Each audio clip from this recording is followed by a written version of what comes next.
Hola, ¿qué tal? ¿Cómo estás? Buen día, muy bien. Muchas gracias por la invitación, Nube. De nada, gracias a ti por participar, por colaborar conmigo en esta investigación.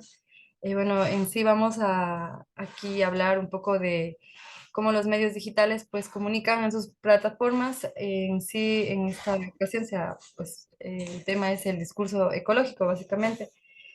Cuéntame un poco así, ¿tú cómo ves la comunicación comparándola, ¿no? De los medios online con los medios tradicionales offline? Ok, dentro de los sistemas de comunicación, a mí me parece muy interesante entender la comunicación desde un aspecto humano, porque estamos sumergidos post pandemia en un ecosistema de medios digitales a los cuales estamos muy apegados a través de las redes sociales, pero si nosotros analizamos los procesos de resistencia al extractivismo, han existido previos al auge de los medios de información y es una responsabilidad bien grande como consumidores, como personas, como ciudadanía, sobrepasar la información que nos muestran.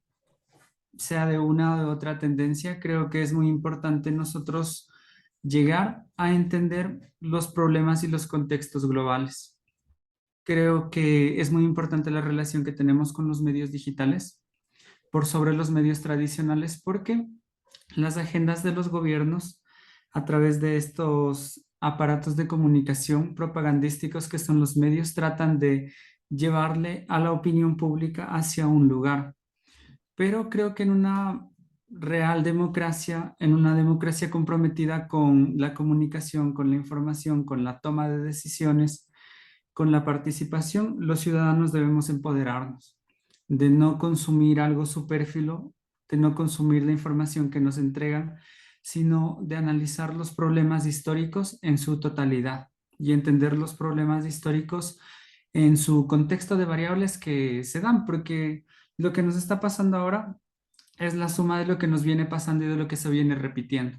Así que creo que está muy bien que existan medios tradicionales que tienen todo su derecho, que han existido siempre.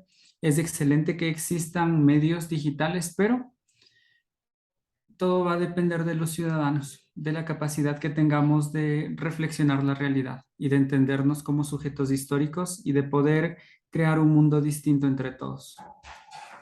Ujú. Yendo a los medios así en digitales, ¿tú qué crees? ¿Cuáles son los elementos así que más se destacan y por ende causan de algún modo ese atractivo, ¿no?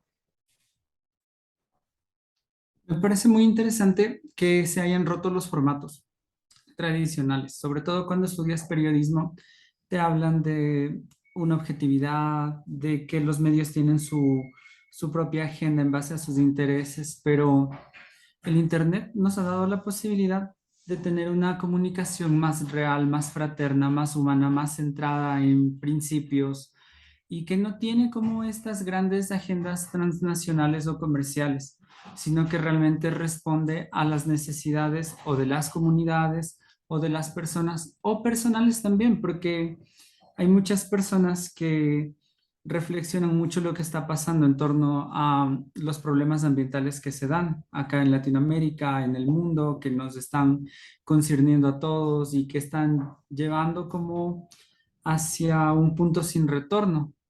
La situación climática del planeta es agravante y creo que estos medios sí nos permiten como llegar a tener una información más plural, más diversa, más contextualizada y sobre todo más amena, o sea, más centrada no solo en especialistas diciéndonos cosas, sino en personas que sienten, que comparten y que pueden hacer que las perspectivas cambien. Y es un gran reto y es algo que no lo veían venir los medios tradicionales. Ujú, claro que sí. Y en esto, ¿no? Hay mucha información que circula, ¿no? En redes sociales. ¿Cómo crees así que se puede diferenciar, ¿no? Porque no, o sea, no se puede ignorar, ¿no? Que los medios pues, tradicionales también se han abierto un huequito, ¿no? En redes sociales, en páginas web. ¿Cómo uno puede diferenciar en sí estos intereses que son más del pueblo, por ejemplo, o ya son con otros intereses más, yo qué sé, políticos o más de gobiernos? ¿Y cómo se podría hacer una diferenciación así, o sea, como consumidor? En esta época digital creo que la persuasión es lo que prima, ¿no? Tanto en la política como en las formas de ser, de ver, de pensar y de expresar. Y creo que ahí cabe mucho la capacidad de reflexión, de investigación, de apropiación de la información, de conocer también los contextos históricos y culturales.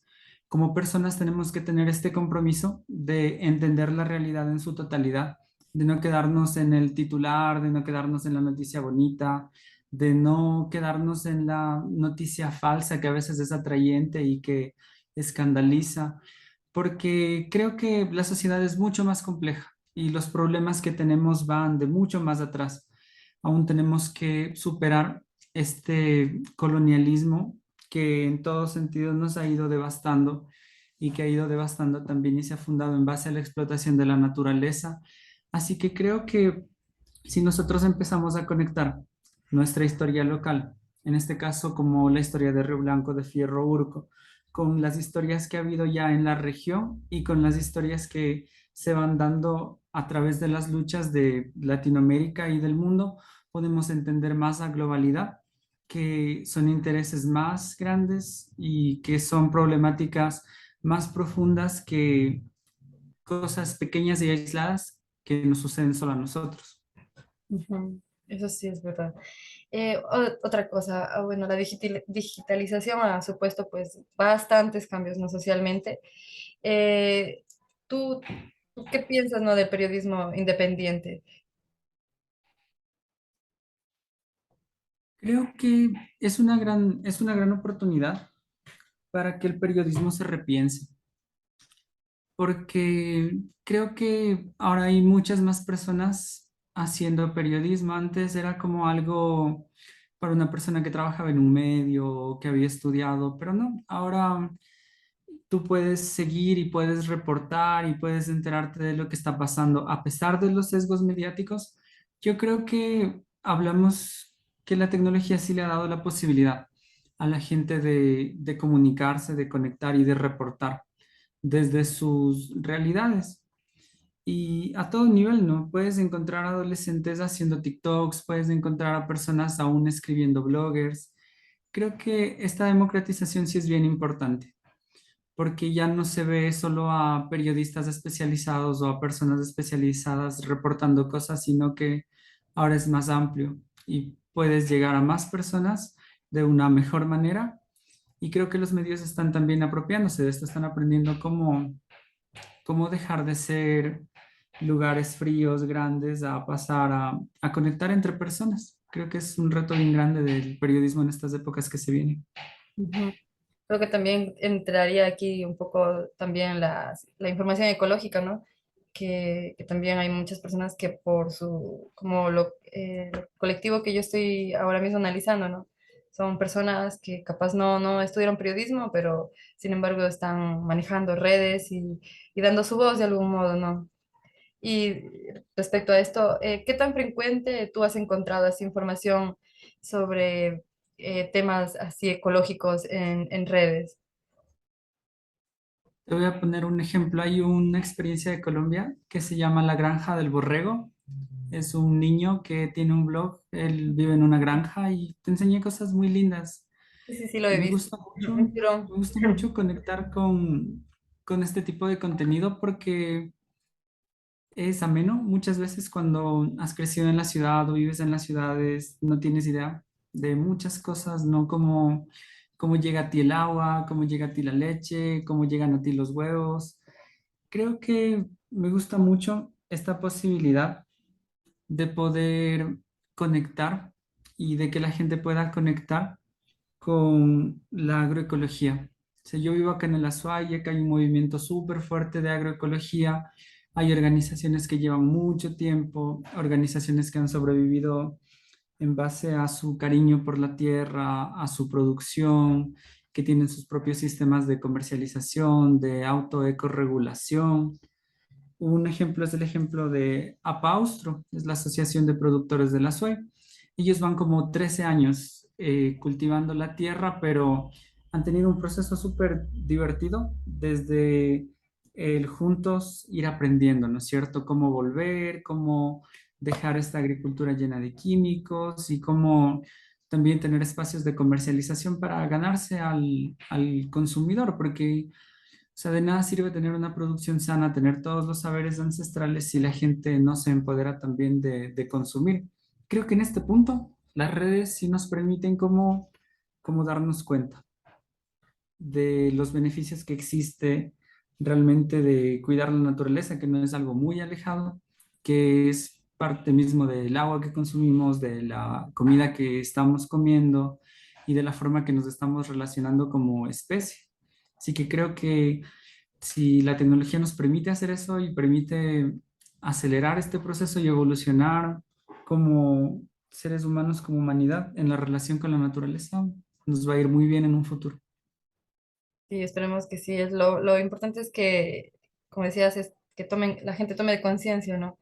Porque, como dices, la gente que vive en la ciudad muchas veces ignora de dónde o cómo, cuál es el proceso para que ella o él o ellos tengan lo que tienen, ¿no? Los productos en sí.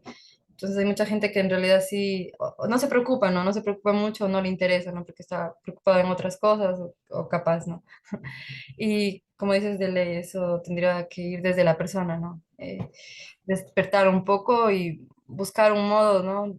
Capaz menos, es que yo qué sé, por ejemplo, las fábricas y tal, no sé si les preocupe, o sea, creo que no les preocupa mucho cuánto contamina o cuánto daño hacen, sino más bien cuánto van a ganar, ¿no? Entonces eso también es un problema, sí. Pero bueno, la gente, no sé si capaz hacemos una encuesta, cuántas veces se han preguntado de dónde viene la leche, cómo se hace esa leche, que muchos no van a saber. Y esto viene también con la última pregunta. ¿Tú crees que los medios digitales, con los distintos discursos que tienen, influyen directamente con la opinión ciudadana? Creo que en este punto de digitalización somos muy influenciables. Creo que de cualquier forma en que pensemos, de cualquier tendencia o creencia que tengamos, sí vamos siempre a estar alineándonos a las personas que piensen o que sientan igual que nosotros. Pero creo que es un reto como sociedad no polarizar y tener la posibilidad de respetar, de disfrutar varios puntos de vista. Creo que debemos ser un poco más reflexivos porque esta libertad de expresión mismo nos ha dado la posibilidad de poder creernos especialistas en cualquier cosa y poder creer que tenemos una opinión más válida y más coherente que la de otras personas.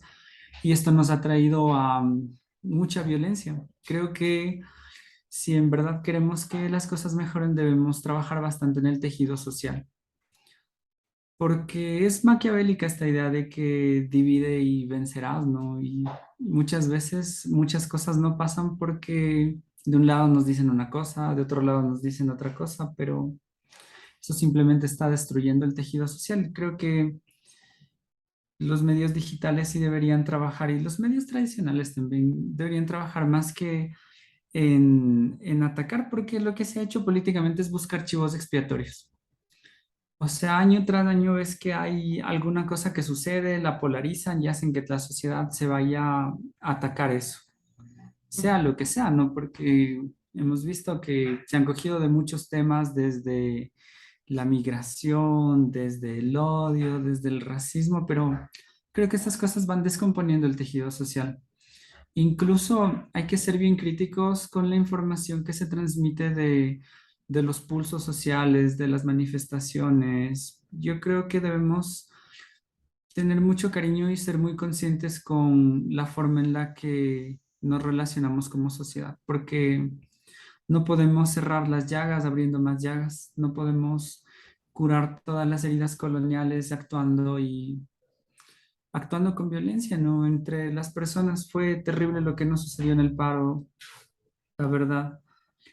Eh, no me parece que está bien que medios tradicionales o medios digitales tengan como discursos de odio entre sí o se anime, se aliente cualquier tipo de violencia. O sea, y sabemos que el Estado es el que maneja el monopolio de la violencia, ¿no? Que tiene Ujú. todas las armas y está victimizándose a pesar de todo eso, pero creo que el reto es ir un poco más allá. El reto es trabajar en la cohesión social, en que las cosas y la agenda que tenga el Ecuador como gobierno, como nación, como país, como ciudadano sean más importantes que los intereses personales. Creo que ese es un gran reto para los medios, para todas las personas. Y sobre todo cuando damos una opinión, porque creo que sí tenemos que ser un poco más empáticos como sociedad, la verdad.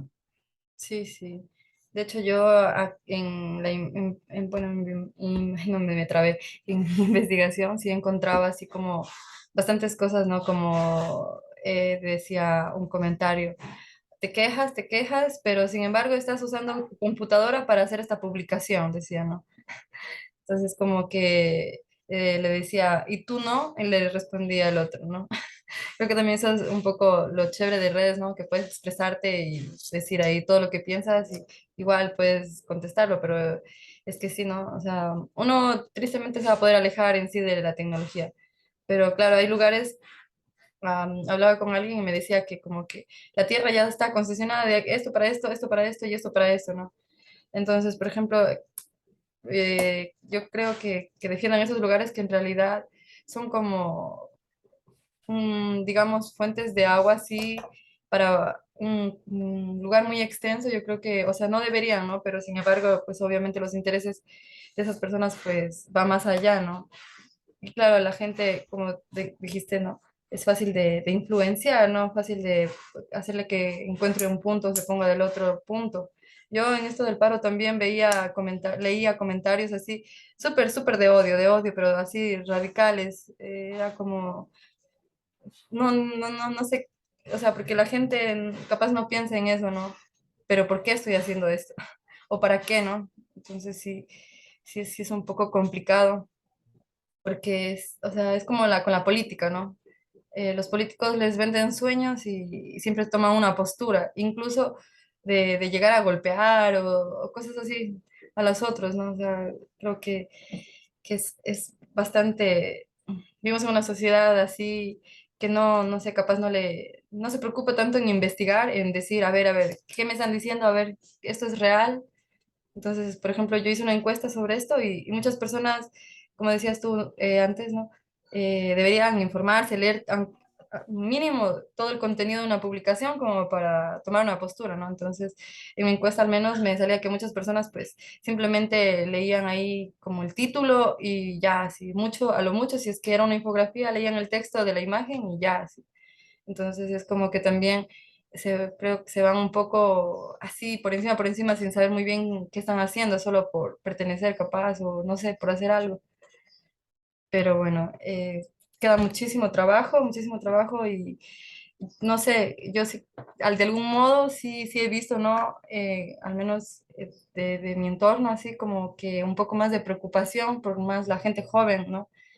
De decir, ok, o sea, ¿qué vamos a dejar a nuestros nietos, a nuestros bisnietos? ¿Qué tipo de planeta les vamos a dejar, no? Ojalá hubiese más gente que en realidad se preocupe por estos temas y eso, estoy muy agradecida contigo, todo lo que me has dicho y me has contado es muy interesante y te agradezco mucho por participar conmigo en esa entrevista.